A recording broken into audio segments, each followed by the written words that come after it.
bigger is better. Especially when it comes to big R2.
Feast your eyes on the class of 1984. It's the year I graduated high school, and this is definitely one of the flagship of the Yamaha off-road series. Its little brother, the YZ490, was raced competitively in motocross designations in the overseas in the FIM World Championship, and of course in the AMA by guys that you know, really could use this big bore power. Most mere mortals, it's way more power than you'll probably ever use. You can see, there's a clue. See all the snow on the front rim? It's the middle of winter here, but we're blessed with it. A beautiful, Jesus is giving us this beautiful sunny day today, and we're out riding and enjoying it. And that test ride went a lot longer than it needed to. We're only showing part of it, but I was riding this thing around for about a half an hour, and I really enjoy it. This one was serviced and tuned by Mr. Turbo Justin Harris himself right behind us here. The engine's tight as a tiger. It runs beautifully. It'll wheelie right off, crack off idle, and put it in fifth gear, and it's got so much torque, it'll just torque you right up the hill on the rear wheel. It's got a new spark plug in it. The carburetor is rebuilt. The new carb float needle and seat were installed. New clutch cover gasket. Repaired the chain guard. Put a new RK Gold 520 drive chain on it. Was given a full rotisserie detail, steam clean, and fluff and buff. The original. This is from the Sean Kirkus collection. I guess I should start by saying that. This is a gentleman who had a beautiful, he passed away last year, rest in peace. He was a Vietnam War era veteran who actually worked at the Pentagon right up until he retired a couple years ago, and sadly he passed away before he had a chance to restore all of his bikes that he had been riding since he was a kid with his son, Joe. Joe actually kept his CR500, the RT1360, and he sold us the 490 and the rest of the collection. He liked his big bore two-strokes, the CR500, the 490, the Yamaha RT1360, and this is a bike that he rode and had a lot of fun with his son. And we went right through it, front to back, serviced it, tuned it. We are selling it with some obvious defects here. The seat cover needs to be replaced. It's a $50 part. The saddle cover or tool bag's a little rough around the edges, but it's original. The original rear fender was painted.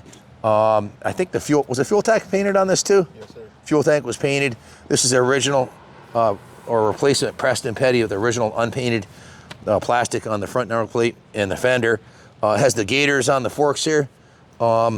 Just a good running big bore two-stroke, and you know these are getting harder to find.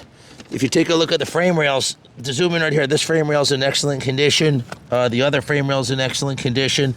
So no major off-road damage evident on it. And like I said, it runs really good.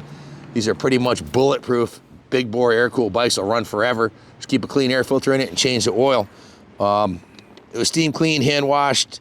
They repainted the engine, the exhaust, polished the fork lowers, cleaned every square inch of it, top to bottom. Any dirt it has on it now is from me riding it across the street. Long travel suspension, front and rear, tubular steel, full cradle chassis. They're drum brakes, but they're excellent. Yamaha really had the drum brakes dialed in by that point. Lightweight, nimble, big bore monster. The IT model started with the 125, the 175, the 250, and of course this was the flagship, the pinnacle of the lineup, the 490. So it's got Scott grips on there. Everything works pretty good on it. It does have the wrong side covers on it. Sean had put these from a newer model on here, and the left one doesn't fit perfectly. They look good, but they're off of a later model, and it's zip tied on in the back here. You can buy their right ones from DC Plastic or somebody fairly affordable. You put a new set of plastics on it pretty affordably. The chain, as you can see, the chain guide's missing on it, something I really don't recommend riding without one, but Sean was riding it and it came off and it cracked the engine case right here, or maybe he bought it that way, I don't know, but it cracked the case and they JB welded it. It cracked it down this side right here, so that should be professionally welded. It is leaking a little bit, but it does leak, so you probably want to get that fixed. I mean, you could ride it as is, just refill the oil after every ride. Billy Ainsworth rode an XR 400 cross country, burning a quart of oil a day, all the way to California on the Pan American Trail. So as long as you keep the oil topped off, it won't hurt the bike. It is leaking from there, and that should be replaced. The left side, the engine cases, you probably want to get another left side engine case or a complete set, or ride it like it is. We're selling it as is. We've gone above and beyond on Sean's collection. We got kind of in over our head on a few of the bikes because the you know, trying to restore a classic that somebody owned forever and in their honor of them, sometimes you go a little too far. This one here, we had to draw the line. We weren't going to replace the engine cases, but you can see the cylinder on this side is in excellent condition. The engine cover, the original exhaust has got some dents in it, but it's been repainted. The engine's been repainted. The frame's been touched up and repainted. It's been cleaned up as good as we can get it without being totally upside down on it. So it's offered with a low reserve and it's ready to ride. Just make sure you top off the oil, keep a clean air filter in it, and she'll run forever. If you have any questions about it, give us a call, 860-454-7024. Thanks for watching, and God bless America.